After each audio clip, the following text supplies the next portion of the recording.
আমরা এই ডায়াগ্রামটা বুঝেছি যে এসি সিরিজ সার্কিট কিভাবে ড্র করা হবে বা এসি প্যারালাল সার্কিট কিভাবে ড্র করা হবে। এবারে যদি ম্যাথমেটিক্যাল এক্সপ্রেশন আমাদের ড্র করতে হয়, ম্যাথমেটিক্যাল বার করতে হয়, ম্যাথমেটিক্যাল কিভাবে ফাংশনিং কাজ করছে সেটা আমি কিভাবে করব। কিছু কি পয়েন্ট ও কি ফ্যাক্ট যেগুলো আমরা প্রত্যেকেই মনে রাখা উচিত। এক্স সার্কিটের ক্ষেত্রে কি হয় বা ডি সার্কিটের ক্ষেত্রে কি হয়। প্রথমে দেখতে হবে এটা ভোল্টেজ কথা হচ্ছে মেইন যেটা প্যারামিটার যে কোনো সার্কিট অ্যানালিসিসের ক্ষেত্রে সেটা হচ্ছে ভোল্টেজের কত চেঞ্জ আসছে বা কারেন্টের কত চেঞ্জ আসছে বা রেজিস্ট্যান্সের কত চেঞ্জ আসছে বা সেখানে যদি মাল্টিপল কানেক্ট এলিমেন্ট কানেক্ট থাকে রেজিস্টার হোক ইন্ডাক্টর হোক ক্যাপাসিটর হোক সেক্ষেত্রে তার ওভারঅল ইম্পিডেন্স কত চেঞ্জ আসছে।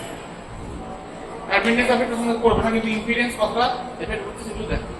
এখানে ইম্পিডেন্স প্রচুর কাজ না কারণ আমরা এখানে একটাই রেজিস্টর এলিমেন্ট বলতে একটা অনলি রেজিস্টার এখানে অ্যাড করেছি তাই এখানে অনলি রেজিস্ট্যান্সটা হবে ক্যালকুলেশন হবে ইম্পিডেন্স আসবে। যাই হোক তাহলে এখানে মেইন আমাকে কি জিনিস দেখতে হবে একটা হচ্ছে ভোল্টেজের কত চেঞ্জ হচ্ছে, সেকেন্ড হচ্ছে কি কারেন্টের কত চেঞ্জ হচ্ছে আর ওভারঅল রেজিস্ট্যান্সের কতটা চেঞ্জ হচ্ছে।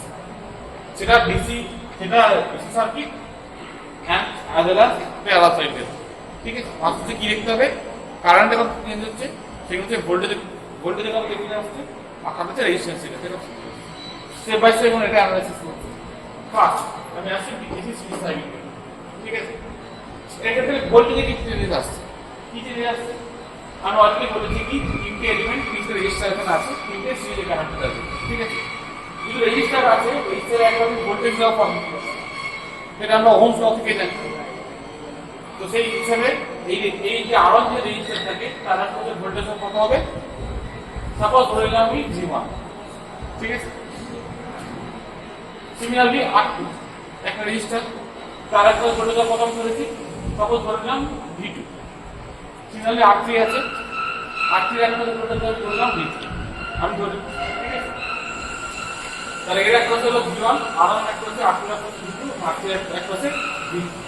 ঠিক, তাহলে ওভারঅল ভোল্টেজ কত হচ্ছে, ওভারঅল ভোল্টেজে তিনটে যে ভোল্টেজ পেলাম ভোল্টেজ কত পেলাম V1 আর V2 তিনটে একই সাথে প্রাইসে সমান। তাহলে হচ্ছে V1 plus V2 plus V3।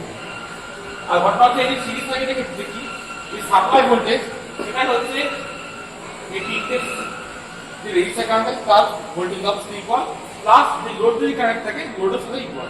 মানে এটা সাপ্লাই ভোল্টেজ V বা VH দিয়ে যেটা আমরা ডিফাইন এখানে বোঝানোর চেষ্টা করেছি সেটাই হচ্ছে এই তিনটে ভোল্টেজ ড্রপ যে V1 এর একটা R1 একটা R2 একটা তিনটে অ্যাডিশন করে এছাড়াও এই সাপ্লাই ভোল্টেজ সেটা লোড ভোল্টেজের সাথে ইকুয়াল।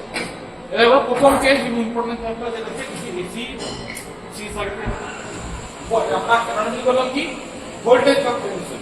নেক্সট কি অ্যানালাইসিস করব, নেক্সট হচ্ছে খুব ইম্পর্টেন্ট কারেন্টে কি চেঞ্জ হলো।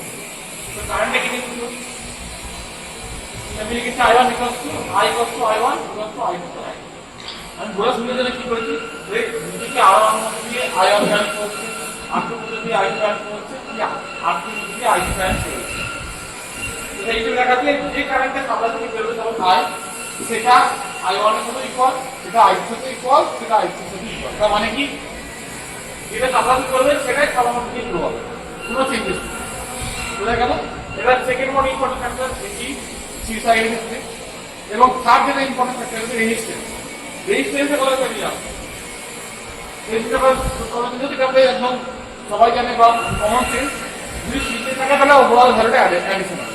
স্পেশালি রেজিস্টারের ক্ষেত্রে ডিপেন্ড করছে যে ক্যাপাসিটর তখন মিশ্রণ রকম হয়ে যাবে। রেজিস্টারের ক্ষেত্রে তিনটে যদি রেজিস্টার সিরিজে কানেক্ট থাকে ওভারঅল রেজিস্টার কত হবে তিনটে অ্যাডিশন আবার সাপোজ প্রত্যেকটা রেজিস্ট্যান্সের ভ্যালু হচ্ছে 300 ওহম করে। সাপোজ ধরুন এর ভ্যালু 300 এটা 300 মানে 300 তো ওভারঅল কত হবে 300 প্লাস 300 900 হবে।